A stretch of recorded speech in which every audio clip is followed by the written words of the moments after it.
시인으로 유명한 보들레드는 당대 주류였던 아카데미 미술에 맞서 외로운 싸움을 벌이던 프랑스 낭만주의 화가 들라크루아의 지지자로 미술평론에 데뷔한다. 보들레드가 보기에 아카데미 미술은 그 생명력이 소진된 지 오래였다.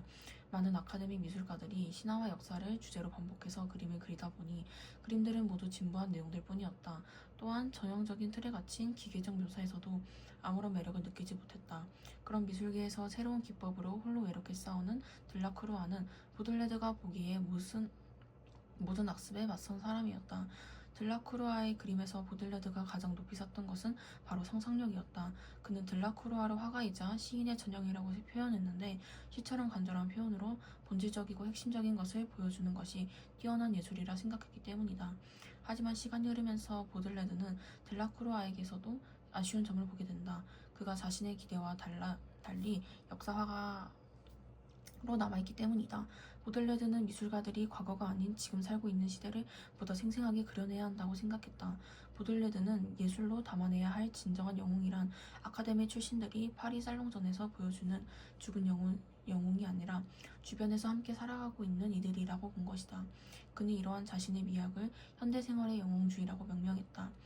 서양 미술에서 현대성이라는 개념이 탄생한 순간이었다. 이러한 현대성은 단순히 시간상 동시대를 그린다는 의미만은 아니다. 보들레드는 현대성을 우연적이고 일시적인 것으로 정의하면서 화가 역시 시인의 눈으로 일시적인 것에서 영원한 것을 이끌어낼 수 있어야 한다고 보았다. 삶의 한순간이나 유행 같은 것을 금방 지나가 버리는 덧없는 것이다.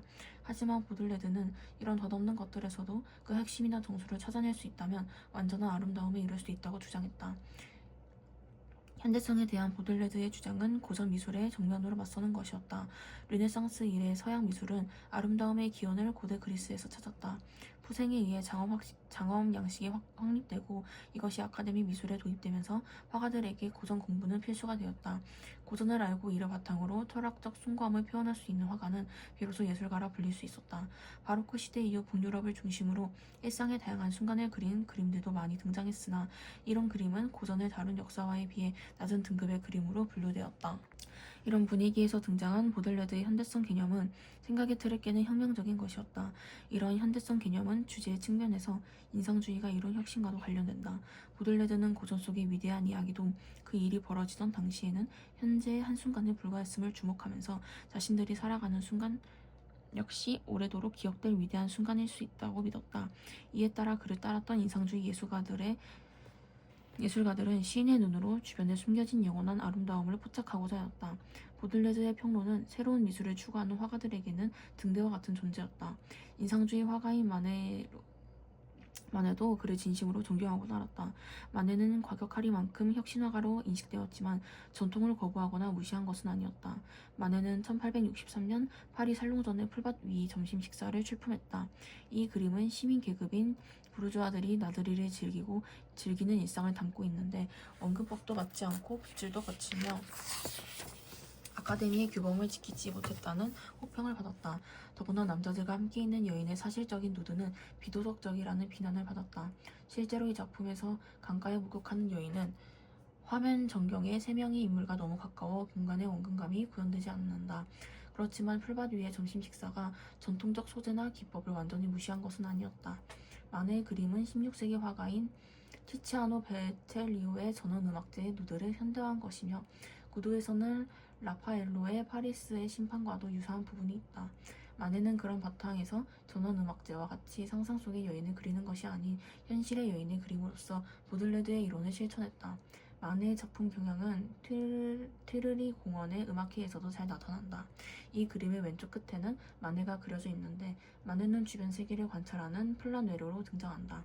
당시의 플라네르는 별다른 목적 없이 도시를 걸어다니면서 도시를 관찰하는 부르주아를 의미했다. 부르주아들의 일상을 그린 이 그림에서 마네는 자신을 부르주아 세계의 일원이자 동시에 부르주아 세계를 객관적으로 관찰하는 플라네르로 묘사했다. 이러한 경향은 사실주의의 대표 화가인 쿠베르의 영향이 컸다.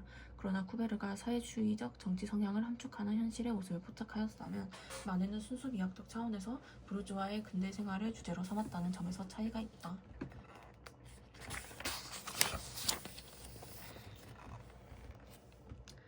서구는 르네상스를 거치며 자연과 신적 권위로부터의 인간 해방을 추구하였다. 인간 해방을 목표로 자연에 대한 탐구를 통해 삶에 필요한 자원과 재화를 생산하게 된 과학혁명과 산업혁명을 거치면서 근대 문명을 만들어 나갔다. 그리고 값싸고 풍부한 원료 공급과 안정적인 시장을 확보하기 위해 비서구 지역에 대한 침략을 자행하였다.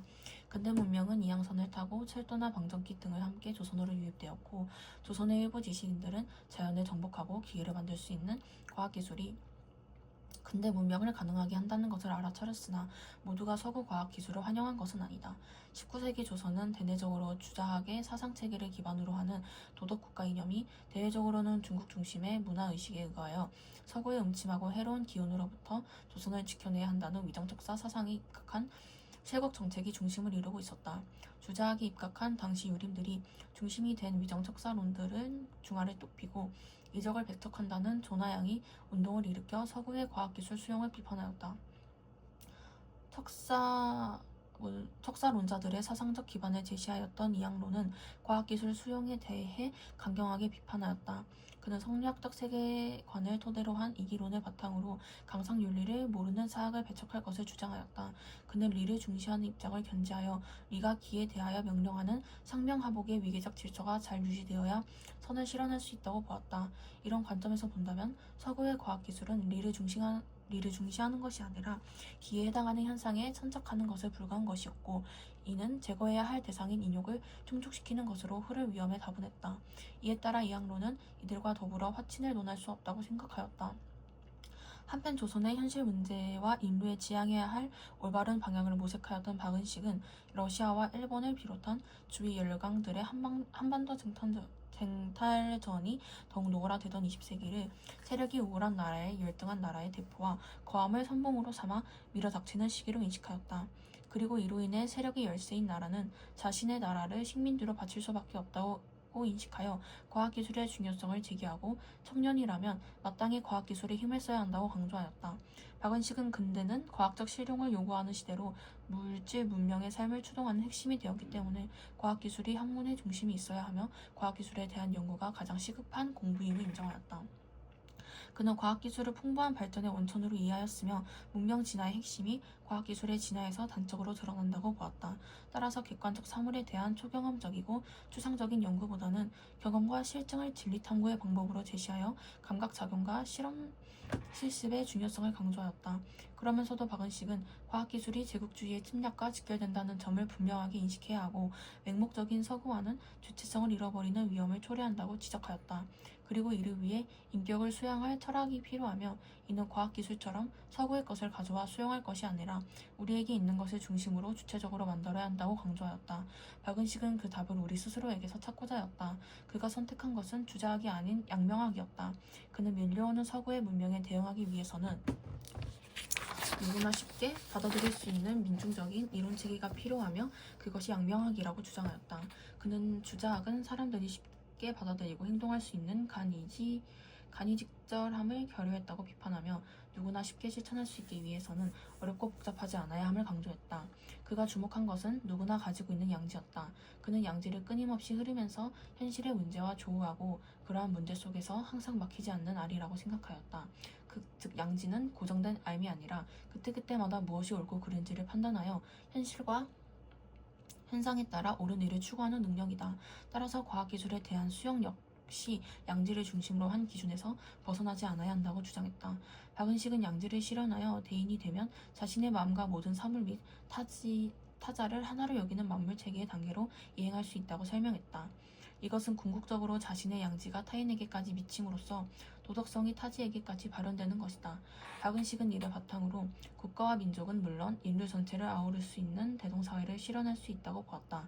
이는 양명학을 중심으로 당대의 문제를 해결하려 했던 시도로 평가할 수 있다.